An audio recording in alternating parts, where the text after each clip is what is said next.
Souza da Silva, eu sou aluno do IC Unirio no Laboratório de Genômica, orientado pelo professor Dr. Eduardo de Matos Nogueira. Meu projeto se intitula Identificação da microbiota endofítica da rizosfera de gergelim submetida a diferentes níveis de adubação nitrogenada.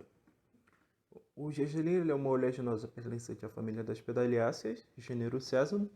Ele é uma planta de grande interesse econômico, tendo em 2013 sido a nona oleaginosa mais cultivada.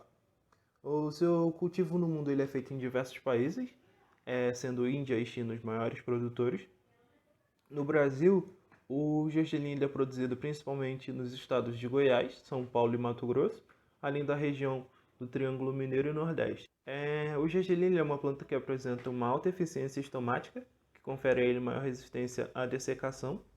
Além disso, embora ele reaja bem a boas práticas de cultivo, ele não tem sua produtividade prejudicada pela pouca disponibilidade, tanto de nutrientes quanto de água no solo, o que o torna uma excelente planta a ser aplicada a cultivo pelos pequenos e médios produtores. Bom, as sementes do gergelim, elas apresentam uma excelente composição, são muito ricas em proteínas e óleo rico em ácidos graxos insaturados, como os ácidos oleico e linoleico. Além disso, apresentam importantes compostos secundários, como o sesamol, que apresenta atividade antioxidante. A exploração do gergelim ela se encontra presente em diversas áreas do setor econômico, como nas indústrias alimentícias, nas indústrias químicas e farmacêuticas. Nas indústrias alimentícias, ele é utilizado de diversas formas para a produção de produtos industrializados, ou mesmo utilizado na culinária, na decoração ou confecção de alguns pratos. Nas indústrias farmacêuticas, ele é utilizado para a produção de cosméticos e fitoterápicos, devido à presença de compostos antioxidantes. Além disso, devido à sua alta proporção de um óleo de excelente qualidade, ele é uma ótima oleaginosa a ser explorada no mercado do biodiesel. Bom, é inegável a importância dos combustíveis de origem fóssil para o desenvolvimento das sociedades humanas. Ele vem estando em utilização desde o século XVIII, com o início da primeira Revolução Industrial.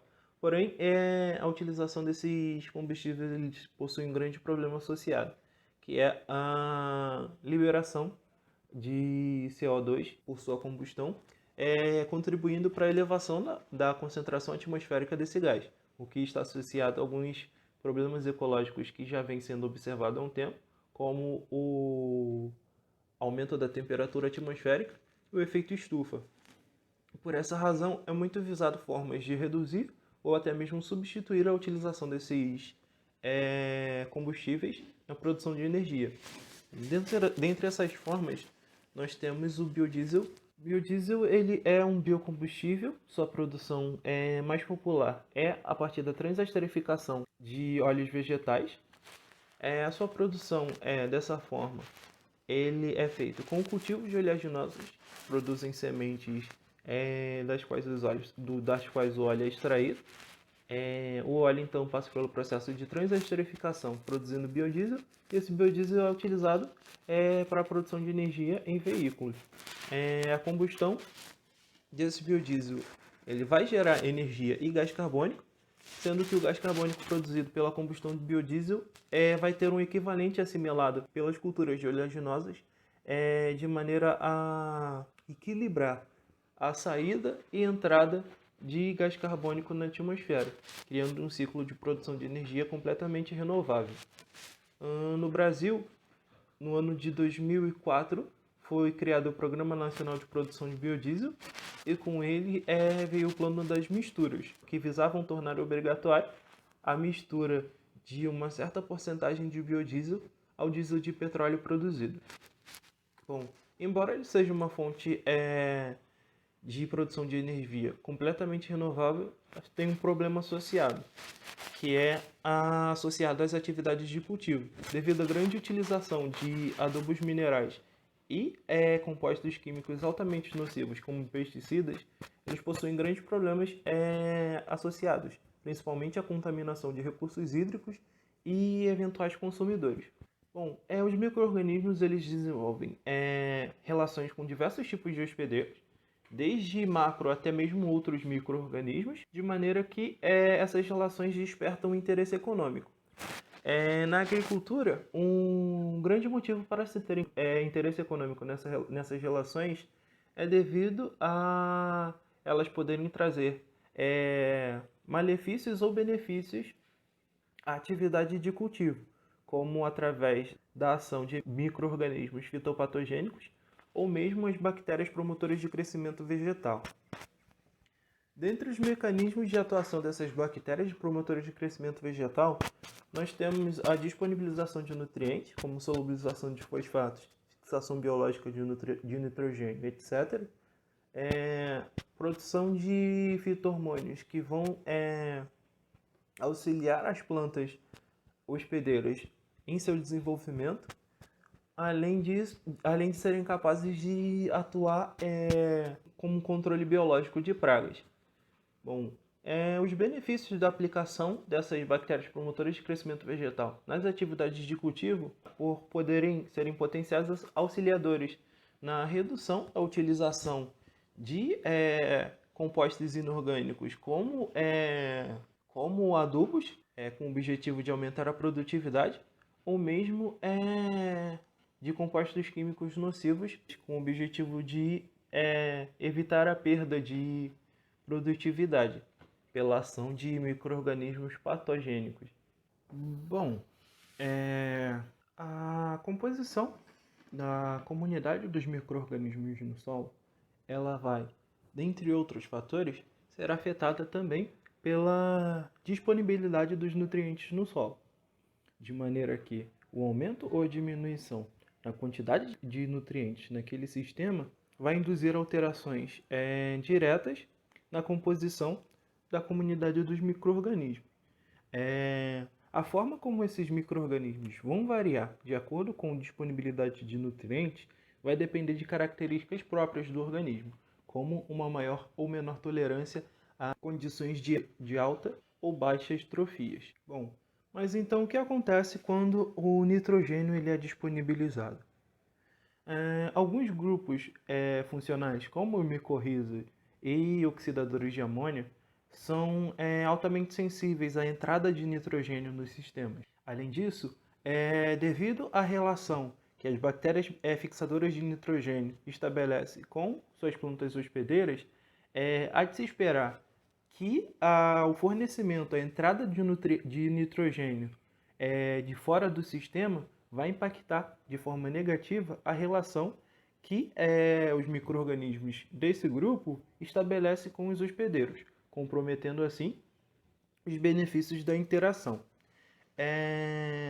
Por essa razão, esse trabalho ele tem como objetivo a identificação da microbiota endofítica da rizosfera, associada a plantas gergelim, sob gradientes de nitrogênio. Os níveis de adubação nitrogenada eles foram classificados de N0 a N4, com N0 sendo o menor valor de adubação e N4 o maior valor de adubação. O material, após sua chegada no laboratório, ele foi esterilizado, o material vegetal. Foi feita uma lavagem com água para remoção do excesso de sujeira, seguido de lavagens com etanol, água sanitária e água destilada. Após a esterilização, o material ele foi envelopado e congelado em nitrogênio líquido e armazenado a menos 80 graus Celsius até a data da extração. A extração do DNA ela foi feita seguindo o modelo CETAB, modificado de Doyle e Doyle, que consiste em um processo em duas etapas, com a primeira etapa de extração e a segunda de precipitação do DNA, e com a utilização na primeira etapa do detergente CETAB a 2% como um tampão de extração e do CETAB a 10% como um tampão de precipitação.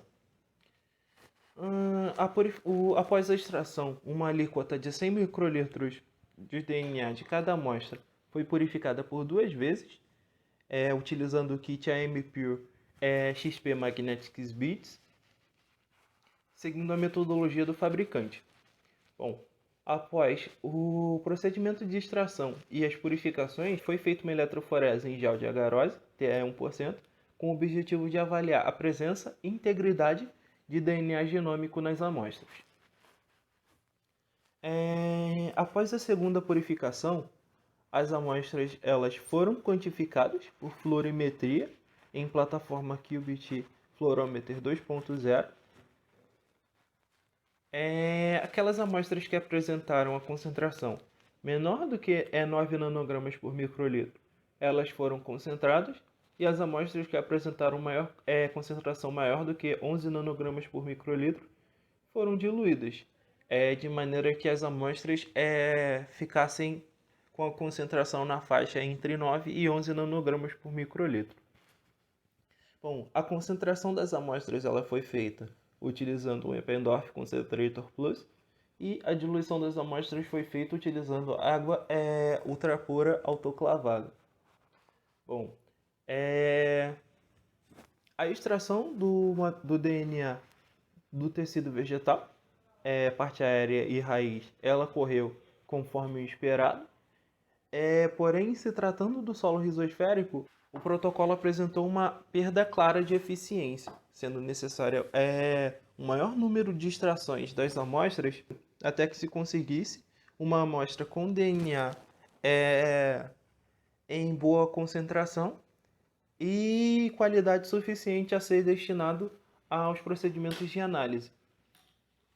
Bom, esse problema possivelmente se deu devido à especificidade do protocolo, visto que o mesmo foi criado com a finalidade da extração do DNA de plantas, sendo a sua utilização no laboratório para a extração do DNA de solo feita unicamente pela constatação de que, embora ele pudesse apresentar uma menor eficiência, ainda seria possível a extração do DNA em boa qualidade para a realização dos procedimentos de análise. Isso é sustentado pelo resultado dos gestos de eletroforese, que mostram que as amostras de raiz e parte aérea apresentaram a primeira banda, a banda de alto peso molecular do gel de eletroforese, é bem mais nítida e com DNA mais íntegro do que as amostras de solo, que sustentam essa ideia da menor eficiência do protocolo para extração do DNA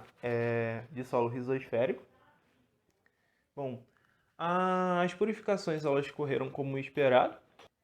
Todas as amostras tiveram uma alíquota de 100 microlitros de DNA purificado por 2 vezes, porém algumas amostras elas apresentaram um problema quanto à purificação, devido à perda, algumas vezes, de até 50% DNA da amostra após cada purificação. Não foi encontrado nenhuma causa para o problema em questão, porém o problema ele foi solucionado através da concentração das amostras pré-purificação, de maneira que elas chegavam na purificação com uma concentração bastante elevada, de forma que, ao perder parte do DNA presente, ainda assim, ao final das purificações, você teria uma boa concentração de DNA nas amostras para serem utilizadas. Bom, as amostras elas foram ajustadas à concentração na faixa de 9 a 11 nanogramas por microlitro. Essa faixa ela foi selecionada devido a trabalhos realizados anteriormente no laboratório, que mostraram que as amostras nessa faixa de concentração elas apresentam o melhor resultado de amplificação por PCR. Bom, a gente conclui então que no caso da realização de trabalhos é sempre recomendada a utilização de ferramentas próprias para o trabalho a ser desenvolvido, porém mediante qualquer tipo de limitação você consegue fazer adaptações de protocolos ou mesmo ferramentas de maneira a serem utilizadas sem qualquer comprometimento na qualidade do trabalho. Embora algumas vezes você tenha a necessidade de uma maior quantidade de trabalho a ser realizado. Bom, queria deixar meus agradecimentos à FAPERJ e à Unirio, além de agradecer a vocês por acompanharem a apresentação até o final.